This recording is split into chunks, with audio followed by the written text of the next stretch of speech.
last meeting, we were concerned about localized flooding, because we know that 8, and 9, and 12 can get bad, but we also took into account that some of you are driving farther away and weren't sure what your weather conditions were like. So we wanted to send you home in case you had any problems. But I do know from past experience that when we interrupt the schedule, it interrupts everybody. You can tell not everybody's here tonight, and some have to leave early.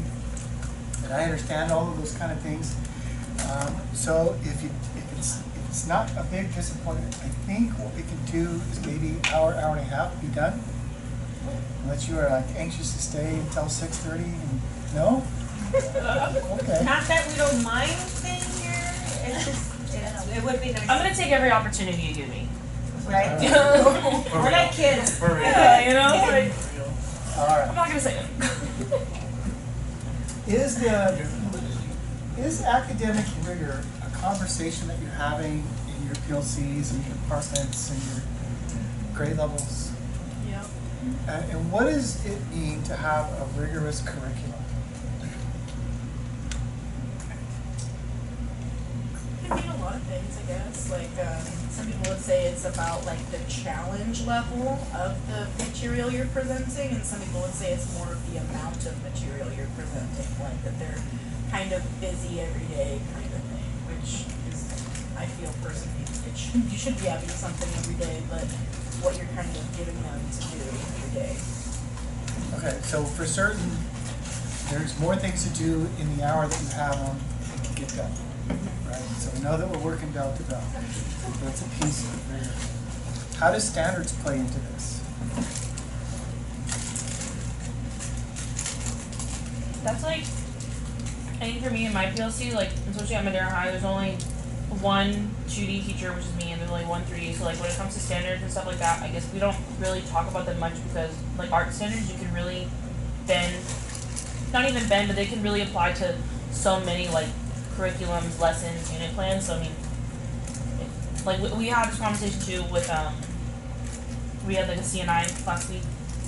We had to follow this like big old form about like CFAs and what are they called? COI forms, stuff like that. And I feel like a lot of us like we're having a hard time because like we don't do like a lot of those standards the same way. Like we don't have standardized testings for arts, for theater, for choir, for we're not even on the PSATs or SATs. So it's like it's kind of difficult. Actually. So how do you know that your class is challenging enough for your students? I'm not sure. Personally, I know my mentor teacher said, like, you know, it's like a good level when not everybody is easily able to kind of get everything done. You should have some students who need your help more. You should still have students that are able to do the material easily. You're always going to have, you know, high achievers and high levels of learners. But if you're kind of getting like an average level of kind of support needed from you and understanding generally, and then they understand more at the end of like your unit, like more like 80%, that's a good level. So you have learning goals, and you're thinking at least 80% of giving them I know I'm challenging. Yeah. Well, one of the things that you're bringing up, even in art, is that we're looking at, then it doesn't work. Totally agree with that.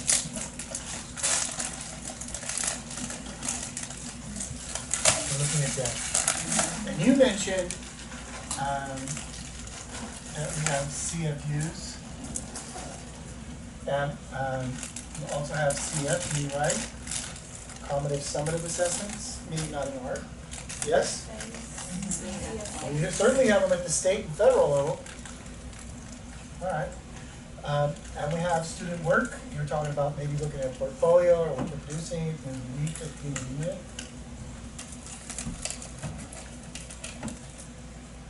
And they have to be compared to something, right? You can't just have numbers.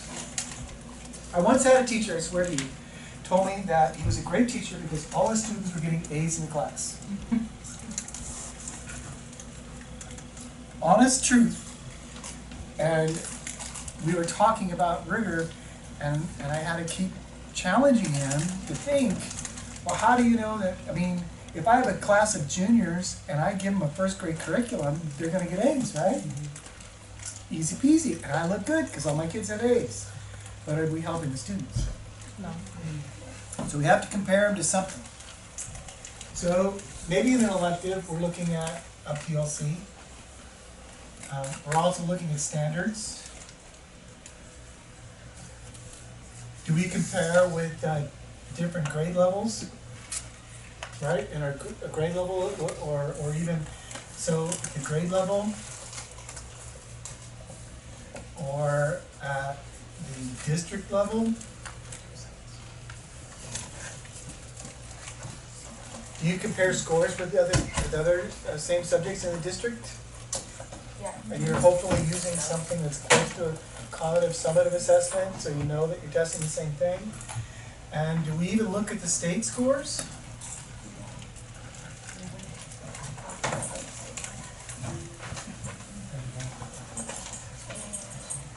How do we look at state scores? Because that's something that comes up in your conversations? Yeah, we looked, well, for social science at Torres, we looked at it at the beginning of the school year, and we looked at their reading and writing. So we're looking at reading and writing as it compares to people across the sophomore, junior level.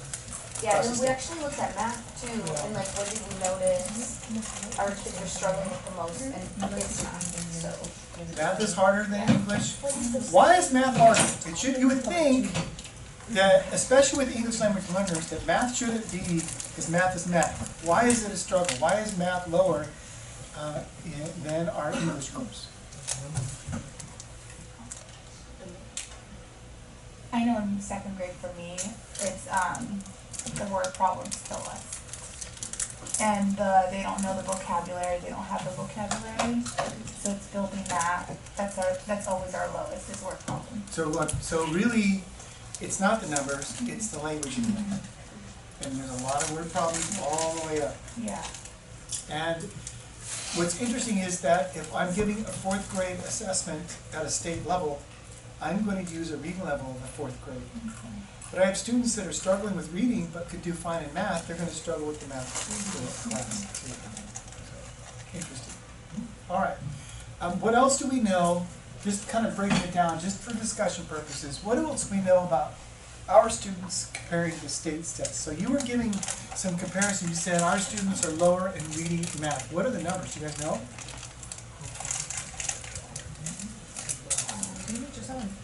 How do your students compare reading and math at your grade level or site?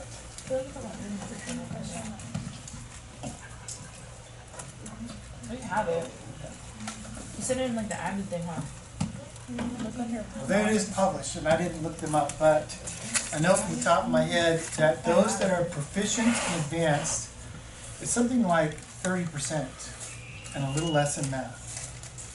30% of our students are meeting those numbers. Yeah, that sounds about right. That's like pretty low. And it's 5 or 10% worse on math. Okay? So some pretty significant numbers. And when we compare subgroups, what do we see? What are subgroups, by the way, to make sure we're all talking about the same thing? What's a subgroup? Hispanic, socioeconomics. What else? Kids on IT. Special ed. What else? Foster kids. Homeless. At risk. What do we know about the numbers when we look at students of color? Aside from Asian and white students, what do we know about the scores? There is a significant disparity. All right. Are these kids that are on your class? The ones we're talking about, these subgroups, are they in your class? Yes. Do they need less or more? Okay. So, in talking about this, and if we were going to turn the camera off and we'll pretend like it's not on. The reality is that you're mixing with some veteran teachers that have grown cynical. They can't learn, they won't learn, these kids these days. right? If you're hanging out in the break room with some of the older teachers, they're tired of fighting and they don't know what to do anymore and have given up. The problem is that they're spreading their discouragement to you. I want you to ignore them. I want you to toss that away. I know, in talking with our beginning teachers, that you are so excited about the impact that you can make. And then right about now you're going, huh, do I really want to be a teacher? This is a lot of hard work. All right. So we want to encourage you to not lose heart and to continue to do your best for these students. As we know by the numbers, they need your help, right? And if students are falling in the gap, they need more, not less. All right, now let's talk about this. What is the correlation between engaging lessons and classroom management? They go hand in hand. Have y'all found that to be true this year? Yeah. When you hit it right on the nail with the great lesson, things go smooth. And when you're off and your kids are bored, what happens? Have you had any of those wild days this year? Not just the day that it's windy. All right. But you've had some good days, right? Some days where you just hit it out of the park and you can kind of analyze some differences, and what are they? Well, part of it is maybe Larry wasn't there that day, and of course, that's how it's smooth. What else?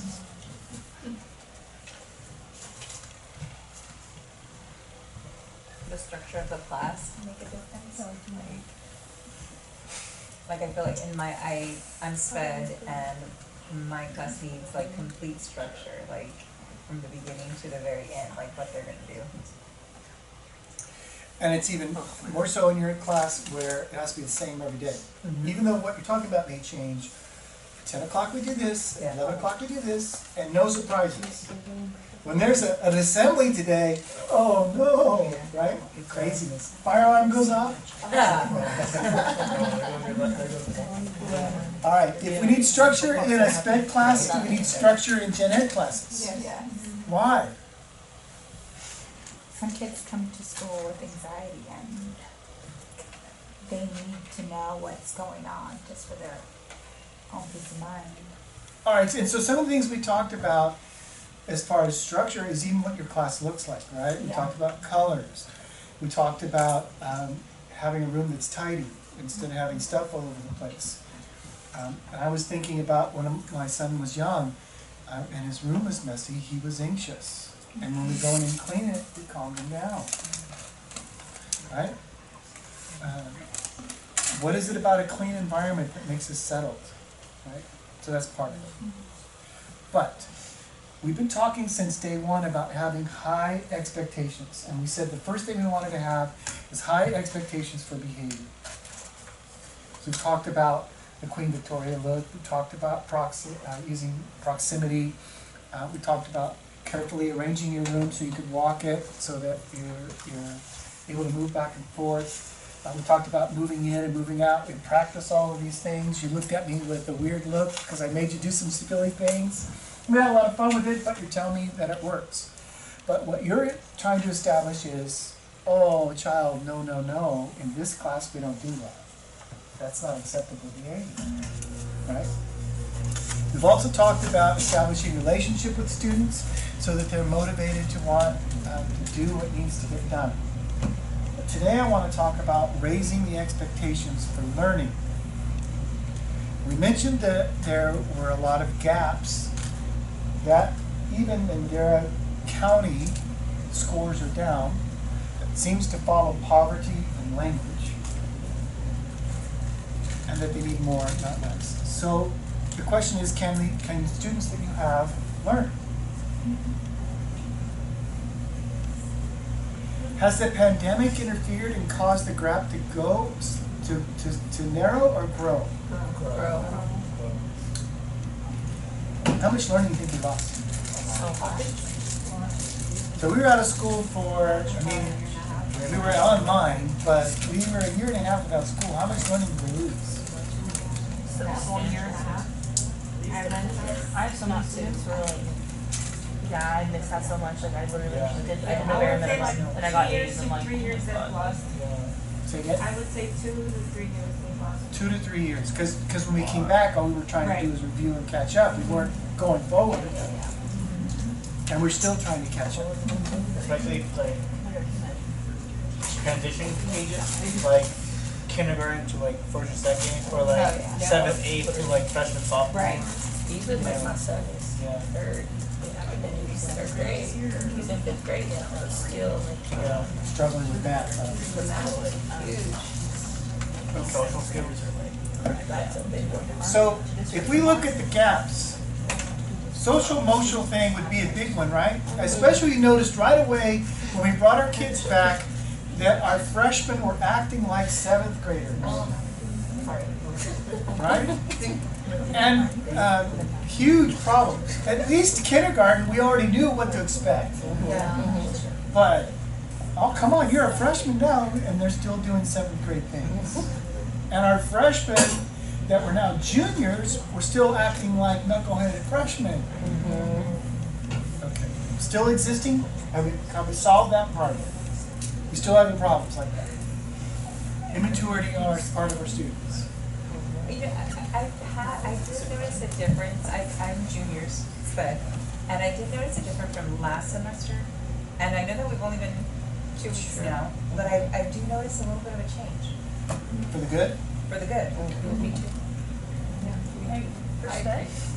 Or like independent. So we're seeing some faster growth with socially, emotionally with our students than we expected. Good. All right. We're reading a lot about adults that had the privilege of staying home and are now fighting with their companies about having to come back to the office. But what we read about our students was the opposite. They're dying to be in your classroom. We see that all over. The data says the kids want to be there. Their behavior may not say that, but that's what they're telling us orally. They miss the class, they miss the social interactions, they want to be there. Okay. We've raised the expectations now for behavior. How can we raise our game for academics? Think about some things for a moment. Talk about it in your groups. How can I raise the expectations in my classroom academically?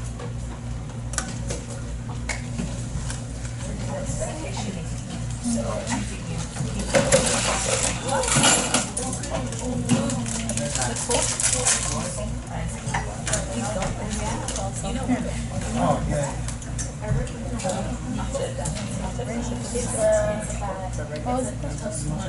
Raising the learning.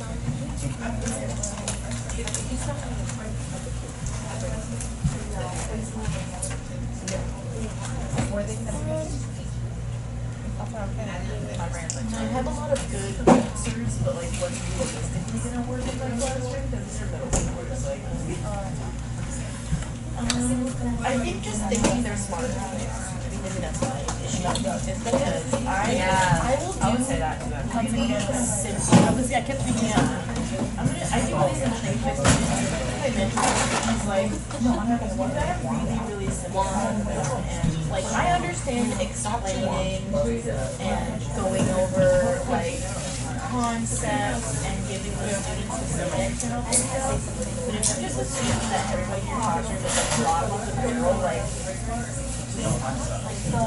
But they know nothing. yeah, I was like, if you really want me to spend a whole week the last student going over that hour, like if I do that, I lose my credibility, and they might not, I might see it, the point is good, everybody just mentioned to me that, so that we all have to be good.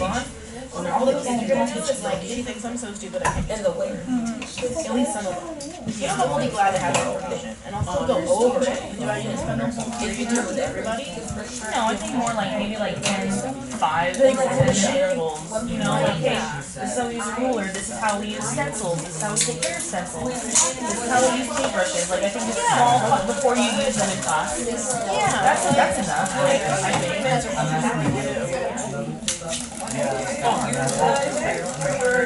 I pitched a lesson and she was like, I don't think we can do that. And I was like, well, I've seen third graders do this. Yeah.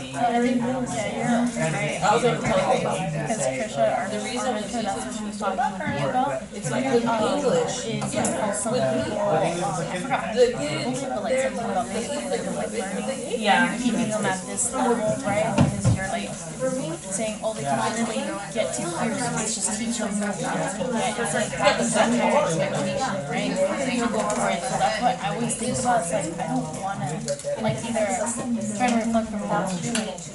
I don't want to be like bullying them every step of the way because they can't learn like that. Well, they have to have a rule. And I feel like now, You know, they have to be okay to take their yes, and making mistakes, and it's like that is part of learning. Think of literally, it's like, okay, Make a mistake. Don't worry. Like, no, they're good. yeah, so I don't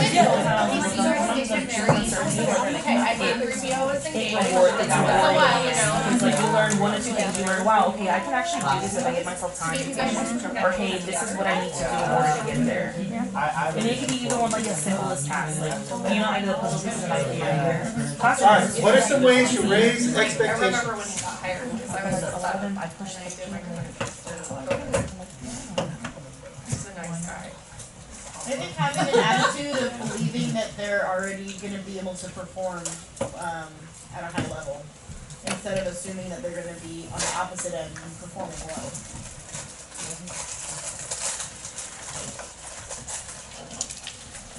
I gotta believe before you believe. So I'm gonna have teacher expectations of this is what we're gonna do. Okay? What else? I think a data-driven classroom. I teach second grade, and at the beginning, we have this little like chart where it goes 10, 20, 30, and our class goes 70% at the beginning. And the kid's like, that's too hard to match. But then as a class, we meet 77% pass. Then whenever we take a test, they can't wait to see what we score. And they're meeting that, so then, and like second semester we'll go to 80%. Then by the end we're at 85%. So I think the data they know, even though it's second grade and everyone's like, oh, well, they don't really understand it. They understand the number. And they want to meet that number. So we're talking about summative assessments. Yes. And then, like, it's a class percentage.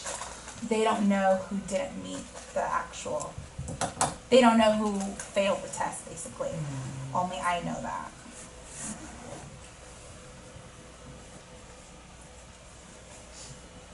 Somewhere in this, the California Standards for the Teaching Profession, the CSTPs, I can't remember, it's standard 3 or 4, and I think it's 4, talks about students setting their own learning goals. And it's kind of what you're saying. Yeah. Are you gonna get an 80 this time? You're challenging them, and they're thinking, I want the, and they're setting numbers in their head of what they're trying to meet. All right, summative assessment. So data-driven classroom with summative assessment, but we also have what? Formative assessment.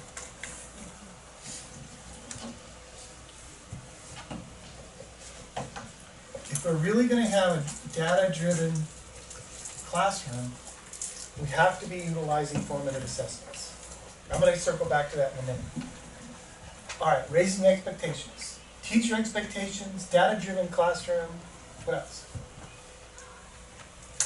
I don't know how to say it like in a bigger way. I'm just say it. So like I guess like exposing the students to know like learning is a larger spectrum than just like obtaining knowledge, but like also like practicing it too. So like kind of choosing like uncertainty and like rewards to like learning something new, or like trying to be uncomfortable. I'm sorry, what's the word? I can't even talk right now.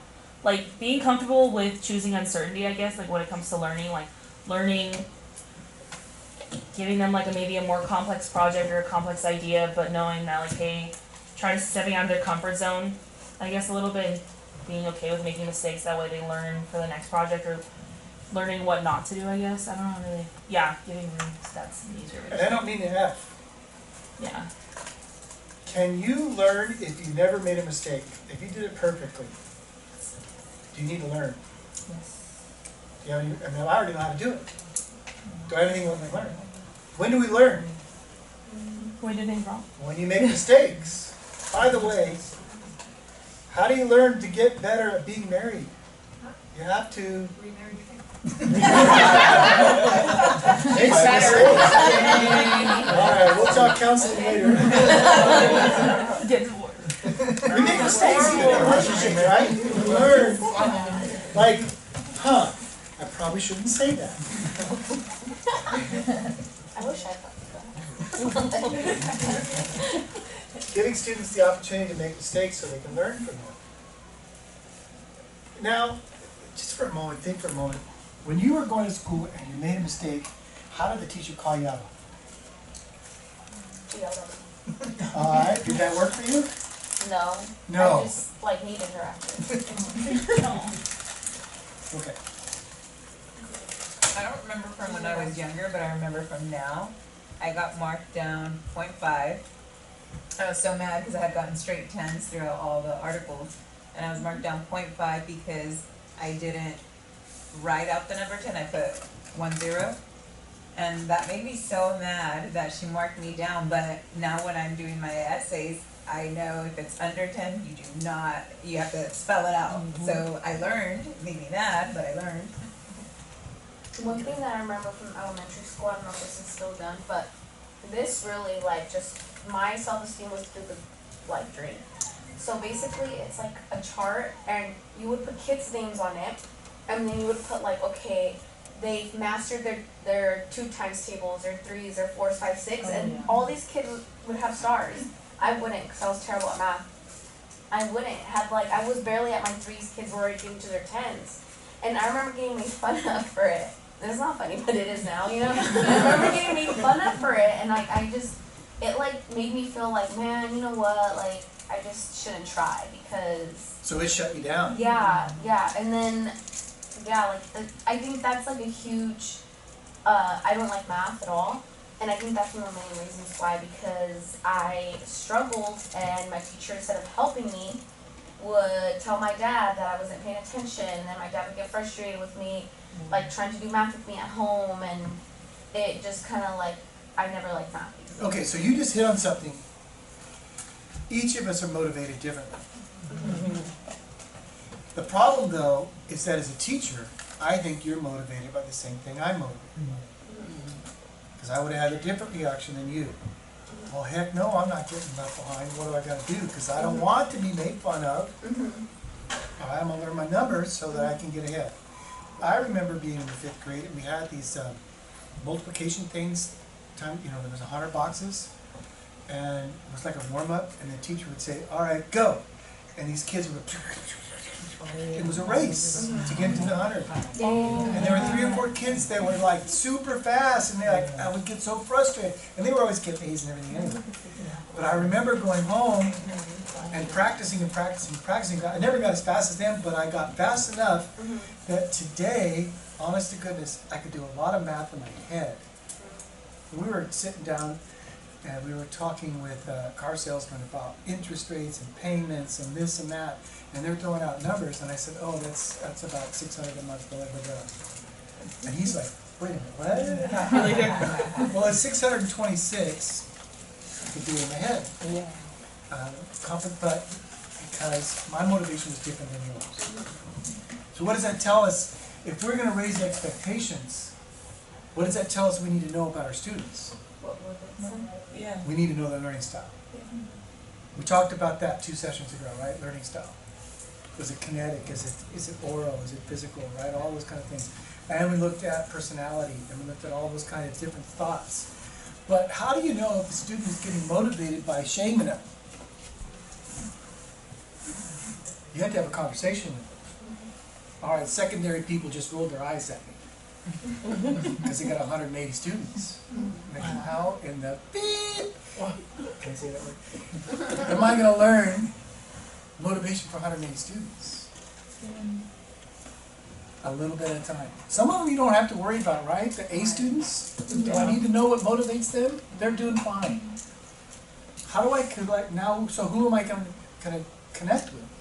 Oh, she's only getting her 3s. What can we do? Let's pull her aside. Let's find out what's going on. Let's give her the help, support, and encouragement. And in this case, I'd be willing to bet that it wasn't that you couldn't, but that you convinced yourself you couldn't. Fair enough? Yeah. And so the teacher would have flipped that on you and convinced you, oh no honey, you got this. Let's practice. Yeah. You would feel a lot better. Yeah. She's still a teacher. And you took something away from that class that no other student did. When I become a teacher, I'm never going to do this. I'm going to learn what students need and try to figure out how to match that. All right. They're giving students room to add. I didn't hear any over here. This is the quiet group. Like they're the ones that sit in the back of the church. They don't want them to notice.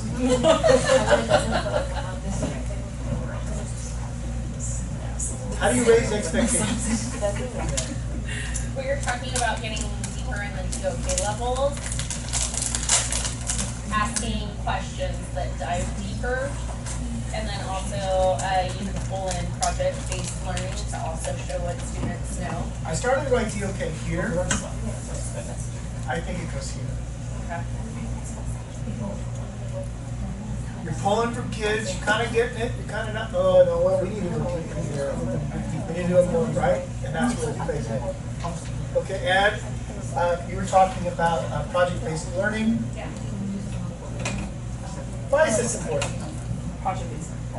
Because they have to process all the information they learn, and then they have to create something out of it at the end too. So they're fully diving into the DOK levels throughout. I just watched a video at a training I was at last week. I wish I would have pulled it up.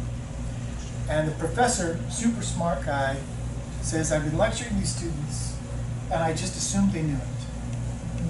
And what he discovered was, I'm a content expert, and all of this comes easy to me, and it's been 20 years since I've had to learn it, and I've forgotten how hard it is to learn. So he's struggling with the class, he's asking me a few questions, and it's obvious that the students don't know what they don't know it.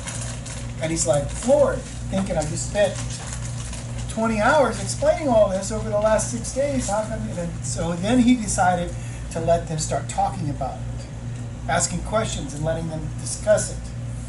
And he found that understanding went way up, particularly for students that knew a little more than a student that didn't. They actually became experts. What we find is when students can teach, when we teach, if you were to go back to math and have to teach it, you become an expert. As it is, you guys are experts in history because you're teaching it all the time, right? I bet there's things you know now that you didn't know before, right? All right, so project-based learning, but more importantly, students talking.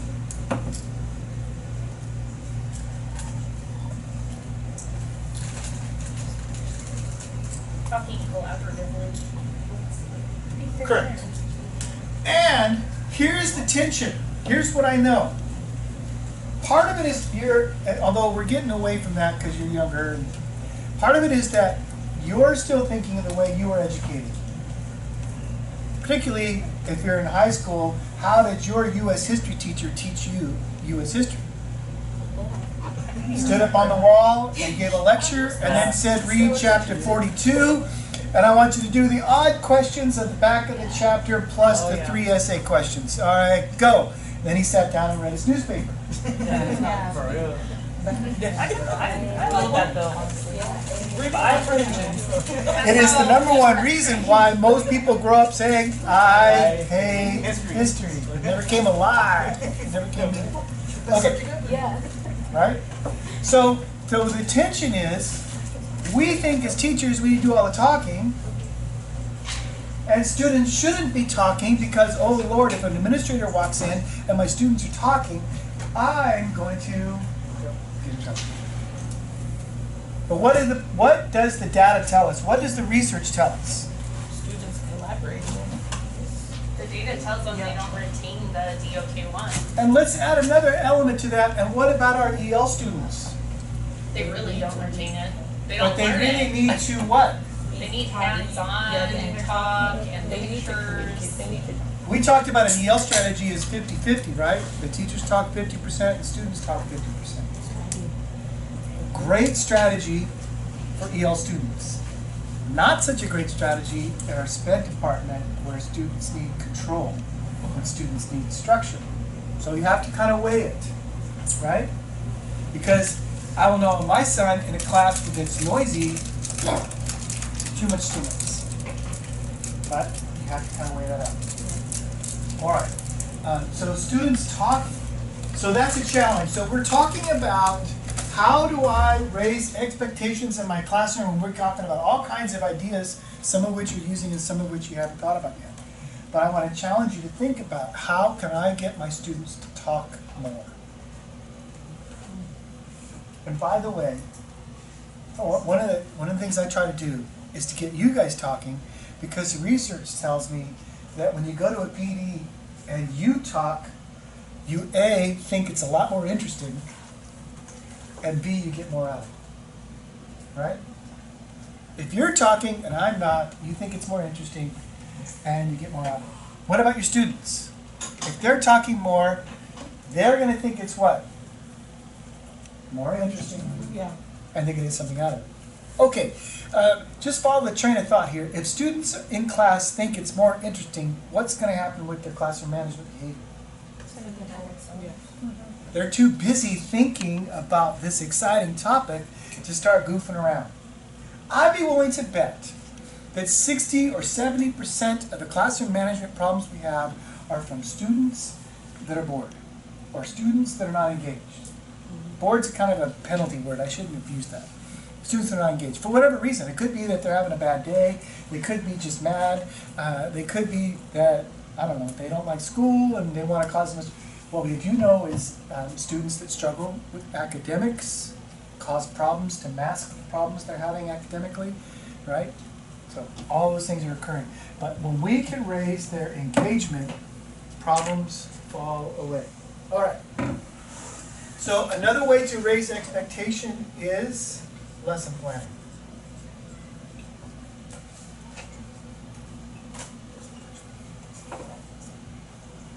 Okay. Lesson plan. So think about it for a moment, your own lesson plans. Some of you have collaboration, you're doing some things with your PLC, you're getting an outline of your lesson plan. How many of you, okay, so let's see. I should have done, I wish I had thought about it. I should have done a Kahoots thing tonight. Oh, yeah. That was really fun.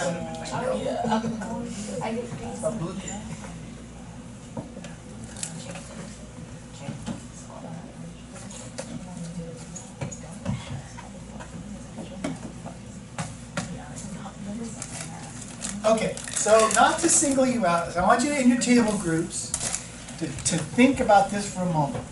On a scale of 1 to 10, are your lesson plans no detail or very detailed? And you can tell me as a table group, that way you don't have to feel like you're being singled out, okay? So talk about your group. The ones that do exist, I'd say like 6 or 7, I don't know. But I feel like not having it super rigid leaves you a little, honestly, I feel a little more comfort.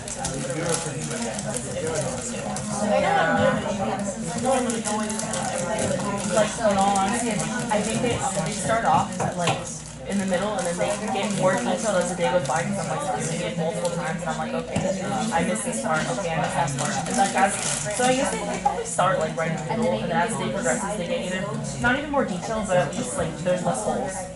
Because in first period I'll be like, okay, in my head I'm like, okay, this sounds like X, Y, and Z. And then I'm realizing it and I get the same questions from students. I'm like, okay, I need to do this, I need to do that, I need to think about this, think about that. And then second period I'm like, okay, cool, it gets a little better.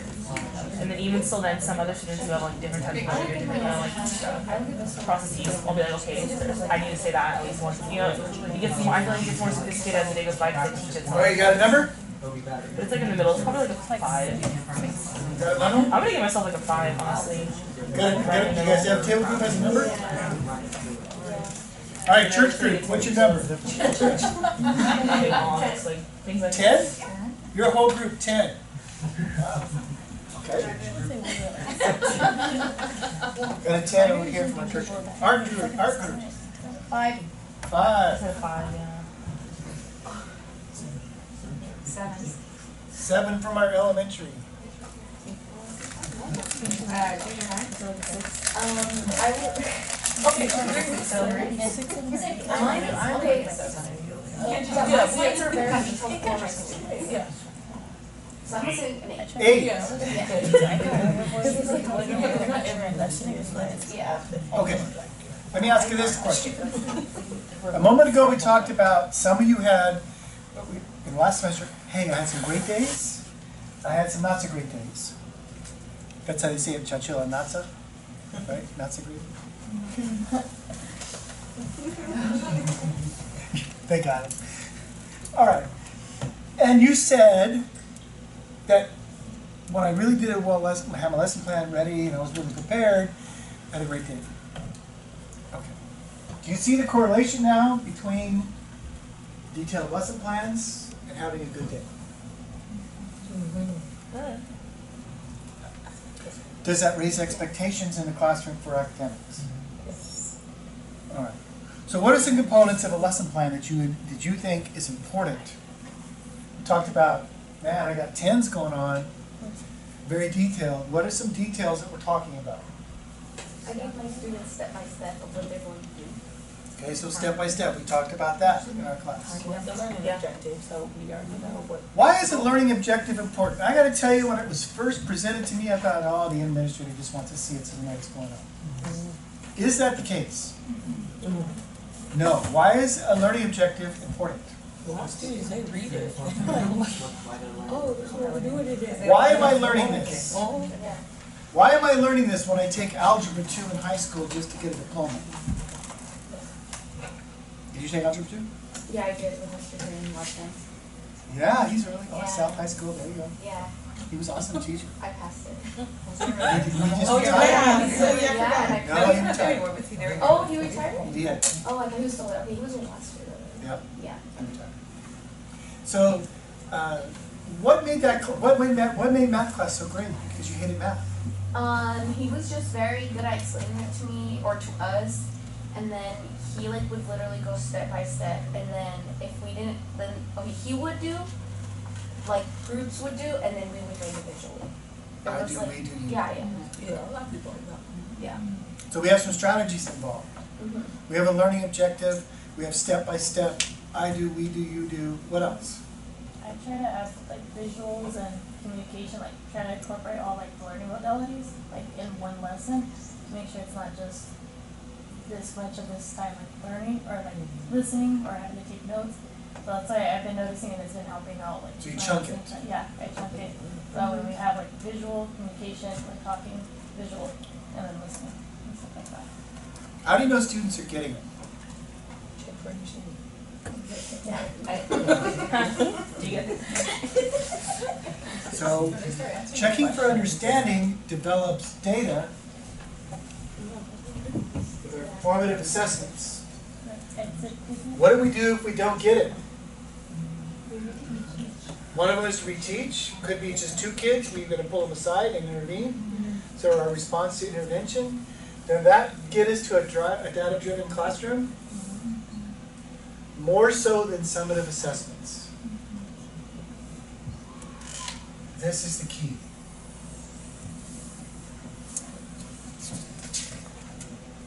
To raising expectations in the classroom. Lesson planning is critical, because then we need to be able to check for understanding. We should already have our questions ahead of time. Now there's some techniques that you can lose, like, am I pausing long enough? Am I random calling? And all right, we'll get there. You know, I mean, those are what 10-year teachers are still kind of figuring the nuances about. They're still adjusting. But if you're not taking the time to run formative assessments during your lesson, you have no idea if your students have gotten it. Capiche? And there are hundreds of ways to check for understanding. Some are low-tech and some are high-tech. Some are easy and some take some thinking, right? Math class, we could still be going with whiteboards. mean, I heard the other day, just pink pear share, thumbs up, thumbs down. I saw in a social studies class where they were voting with their feet. Do you think it's more this or that? And have kids move and separate. And we're checking for understanding. There's all kinds of things that we can do along the way. Because, check this out. If we're giving students room to fail, this is where we want them to fail. Why? Because you can fix it faster. Because I can fix it before we get to this. Before it becomes a grade.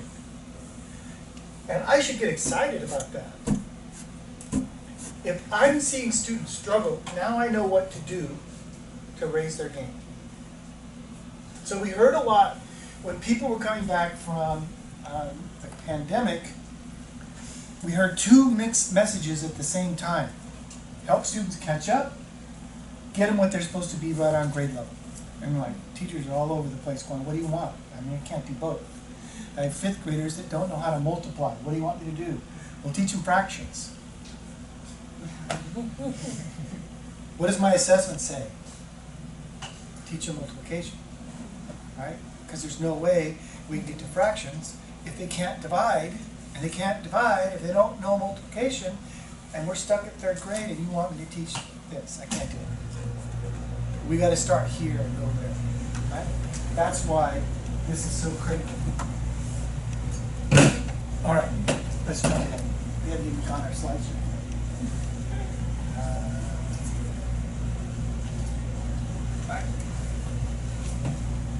You should like have it out. I told you, we'll get you out of here in a few minutes. Yeah, I started watching it. It's so awesome.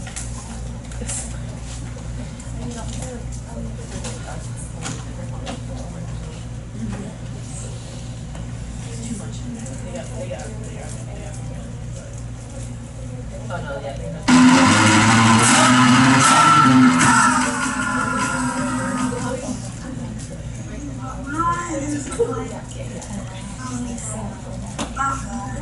Yeah, I do know what rigor is.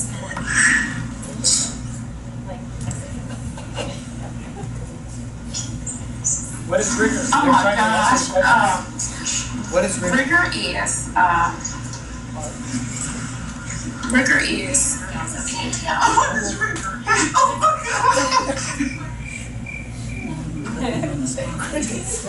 God.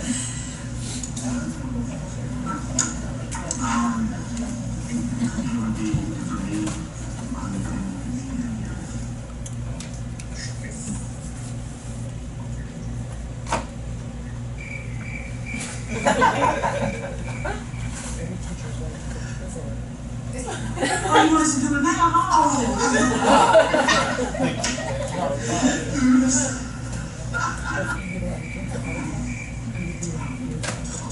I like those mosaic things.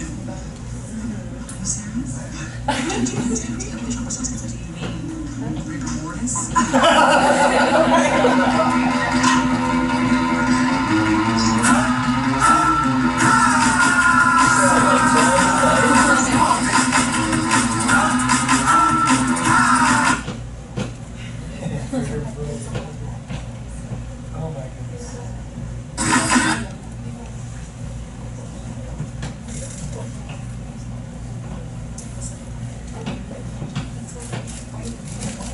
So, what we want, according to this definition, is to encourage students to question their assumptions, think deeply.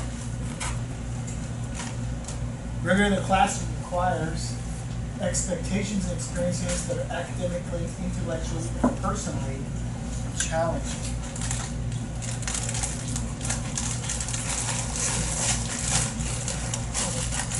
Okay. So, handouts tonight. I'm going to assume that you know how to read. And so I'm not going to read it now. But we included a depth of knowledge chart. But turn that over for a second. And there's some guidelines on there.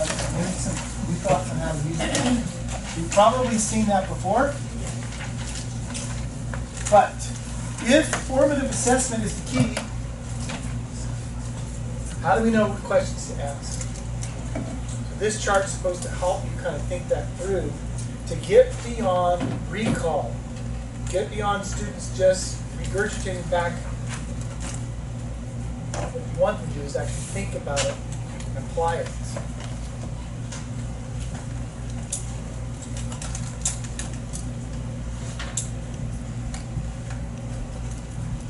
All right. So let's think about for a moment. I'm going to skip this. So, an Avid technique is the Socratic method. Have you heard of this?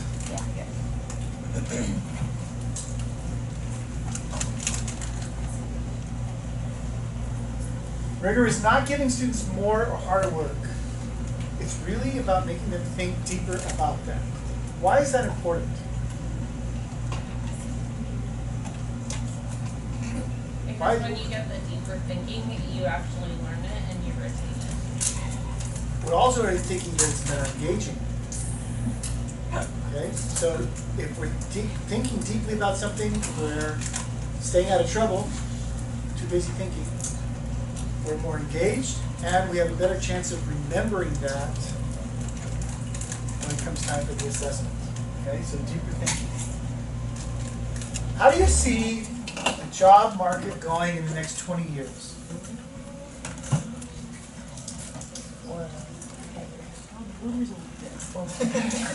Here's a strange thought. You're educating students for jobs that don't exist yet. Yeah. That's scary. Yeah. That's scary. That's not scary? No, that's scary. So that is Yeah. scary. The phone will be inside of you. The phone will be inside I already told my students, let me know when you start driving, so I'm not gonna drive. So I'm driving near you. Some of the technology coming out are implanted chips in our hands, so we could tap or swipe at to pay things, or make sure you don't lose your identity or something like that. Can I you saw imagine? one where she opened the door to her house. I wonder if really going to put a number on your forehead pretty soon. 666. Oh my God. All right. We're training students for jobs that don't exist yet.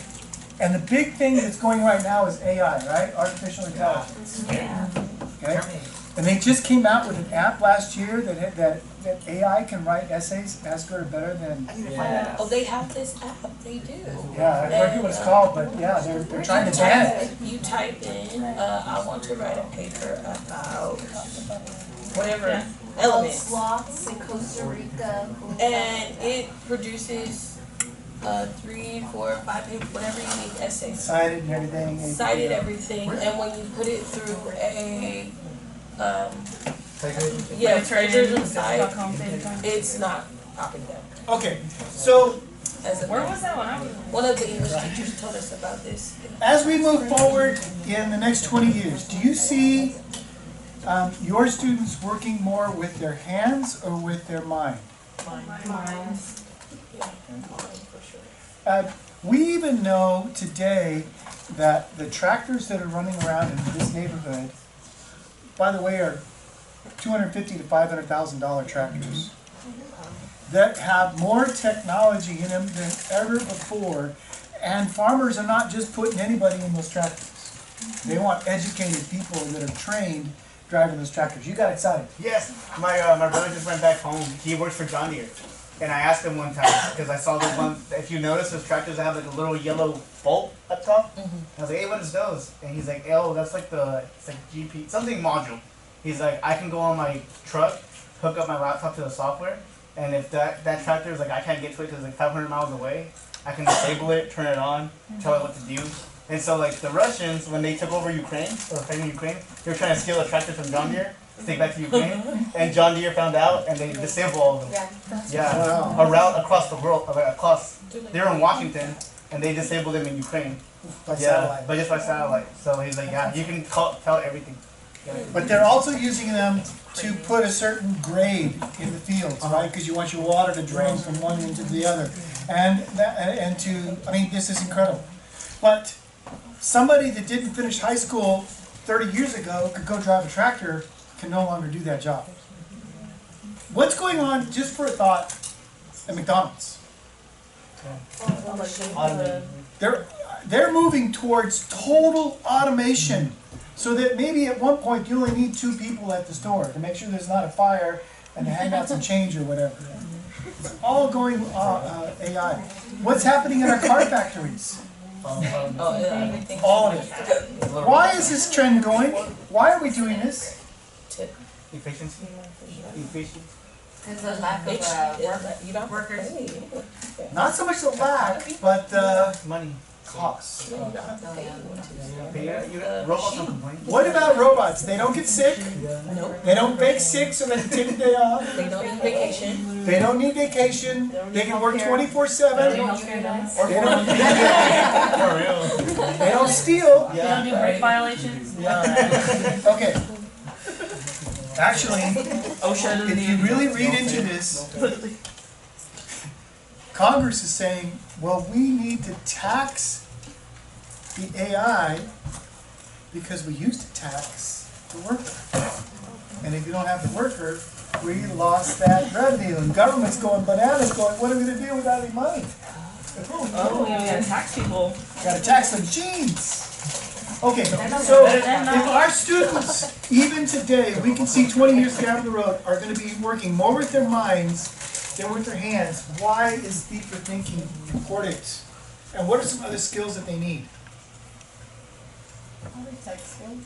Sorry? Having tech skills. Tech having skills. Technology in the classroom. Deeper thinkers with tech skills, what else? The ability to be an independent worker. Kind of I problem actually solve on think, their own. okay, problem solving is critical.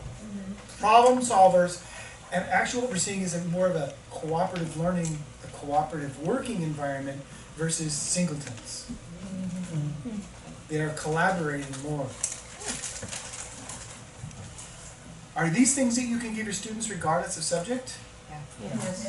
When you give them to you, do you think your students will be more interested in your classes? Hopefully. Right? So if we took into an English class a whole bunch of straws and some glue and rubber bands and said, build me a bridge, let's test it. Do you think they would get engaged and want to do that? And then you said, okay, now let's write about the process. Yeah. See the connection? What about math? Is there anything we can do with math to help students lock in and say, I'm interested in this?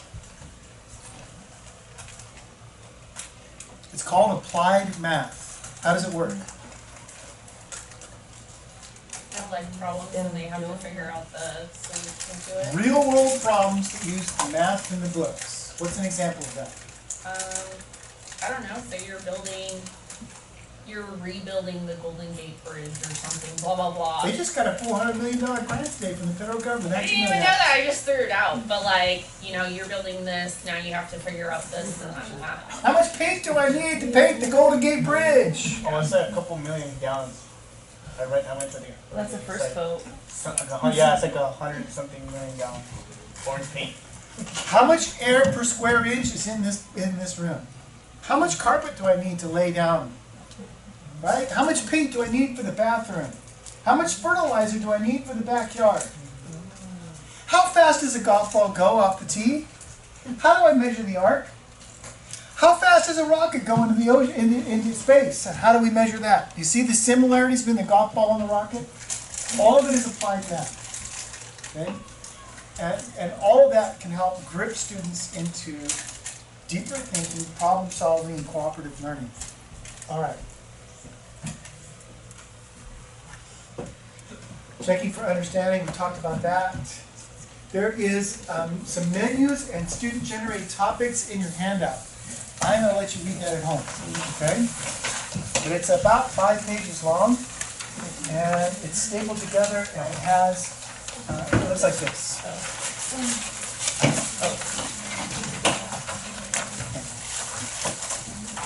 All right. By the way, there's one more paper I want you to look at. You don't have to memorize it, but it has that graph on there. It looks like a ski slope. Take a look at that for a moment.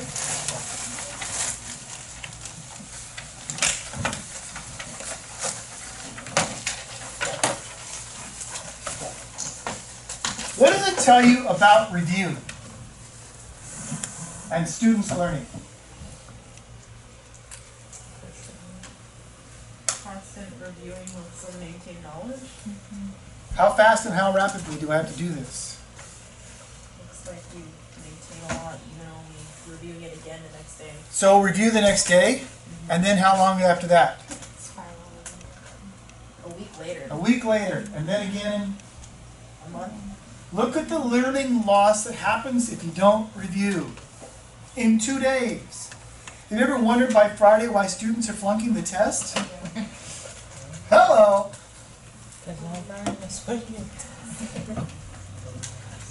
Keep that in mind, reviewing. All right, there's the menu. This is a review. Writing, verbal, tactile, visual, we talked about that. I think you tried to incorporate that in one of your lessons. Right?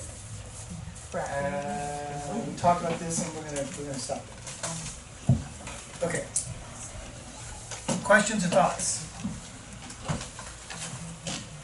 Are you inspired to think about the expectations academically in your class? You got some ideas you want to try? Some deeper thinking?